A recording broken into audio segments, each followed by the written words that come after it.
লেবু চাষ গবেষণায় আন্তর্জাতিক স্বীকৃতি পেলেন বালুরঘাট মহিলা মহাবিদ্যালয়ের অধ্যাপক। উত্তরবঙ্গের বিভিন্ন রাজ্যে লেবু চাষে টেকসই উন্নয়নের লক্ষ্যে কেন্দ্রীয় সরকারের প্রকল্পে চলা এক গুরুত্বপূর্ণ গবেষণায় সাফল্য পেলেন বালুরঘাট মহিলা মহাবিদ্যালয়ের অধ্যাপক ডক্টর কিরণ সোনার। প্রায় 3 বছর ধরে তিনি মাইক্রোবায়োলজি ব্যবহার এবং রাসায়নিক সার পরিহার করে জৈবিক সারের মাধ্যমে কিভাবে লেবু চাষে বিপ্লব আনা যায় সেই বিষয়ে গবেষণা চালান।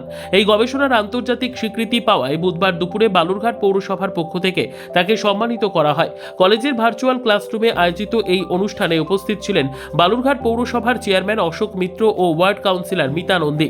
এছাড়াও কলেজের অন্যান্য অধ্যাপক অধ্যাপিকা ও ছাত্রছাত্রীরাও অনুষ্ঠানে উপস্থিত ছিলেন। সম্মাননা গ্রহণ করে ডক্টর সোনার বলেন, পরিবেশ বান্ধব উপায়ে কৃষির উন্নয়নই আমার গবেষণার মূল লক্ষ্য। ভবিষ্যতে এই কাজ আরও বাড়ানোর চেষ্টা করব। তার এই সাফল্যে গর্বিত কলেজ কর্তৃপক্ষ ও এলাকাবাসী। রসায়ন দিয়ে চাষ করতে চাইছি না, কেননা রসায়ন নিয়ে যেটা কেমিক্যাল ফার্টিলাইজার নিয়ে যেগুলো ক্ষতি হচ্ছে এবং আমার সয়েল হেলথ নিয়ে এখন চর্চা চলছে। আমরা গাছের হেলথ শুধু দেখবো না, আমরা মাটির হেলথটাকেও দেখবো, মানে মাটির স্বাস্থ্যকেও দেখবো এবং কেমিক্যাল ইউজ করে যে মাটির স্বাস্থ্যগুলো যেভাবে নষ্ট হয়ে গেছে সেটাকে আমরা কীভাবে রিভাইভ করবো বলে এখন গবেষণা চলছে।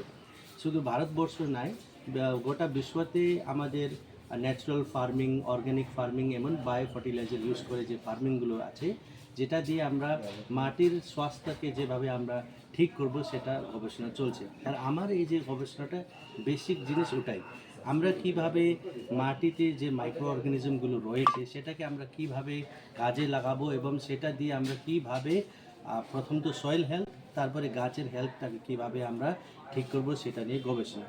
আর আমার স্পেসিফিক টার্গেট ছিল এই গবেষণাতে কি আমরা পাহাড়ে যে কমলা লেবুগুলো চাষ হয় বা নর্থ ইস্টে যে কমলা লেবুগুলো চাষ হয় সেই কমলা লেবুকে কীভাবে অর্গ্যানিক ফার্মিংয়ের মাধ্যমে আমরা ওই কমলা লেবু চাষিদেরকে আমরা সহযোগিতা করব। এবং এই প্রজেক্টটা আমাদের department of biotechnology, government of India, north ইস্টের জন্য একটা স্পেসিফিক প্রোগ্রাম রয়েছে সিট্রাস মিশন বলে, গভর্নমেন্ট অফ ইন্ডিয়ার ওই সিট্রাস মিশন প্রোগ্রাম আন্ডারে department of biotechnology, government of India fund করেছে। আর আমার সঙ্গে রয়েছেন Sikkim university, Assam agriculture university এবং তেজপুর ইউনিভার্সিটি। আমরা সবাই মিলে এই কাজটা করছি। এই যে ফেলোশিপ আপনি পেলেন সেটা কোথা থেকে পেলেন এবং কতজনকে দেওয়া হয়েছে? ভারতবর্ষের একটা পুরানো সায়েন্টিফিক সোসাইটি রয়েছে, ইন্ডিয়ান মাইকোলজিক্যাল সোসাইটি, 1954 সালে এটা শুরু, ক্যালকাটা ইউনিভার্সিটি থেকে শুরু হয়। বিশেষ করে মাইকোলজি, প্লান্ট প্যাথোলজি নিয়ে যে যারা গবেষকরা রয়েছে তারাই এই সংস্থার সাথে জড়িত এবং প্রত্যেক বছর এই সংস্থা রিসার্চারদেরকে, ইয়াং রিসার্চারদেরকে এনকারেজমেন্ট করাবার জন্য ফেলোশিপ প্রদান করে এবং তাদের কাজগুলোকে রিকগনাইজ করে। আর এবছর আমি খুবই হ্যাপি এবং গর্বিত কি আমাকেও আমাদের এই প্রান্তিক এলাকা থেকে আমাদের কাজটাকে ওরা স্মরণীয় করে রিকগনাইজ করে আমাকে ফেলোশিপটা দিয়েছে। ব্যুরো রিপোর্ট, উত্তর বাংলা সংবাদ।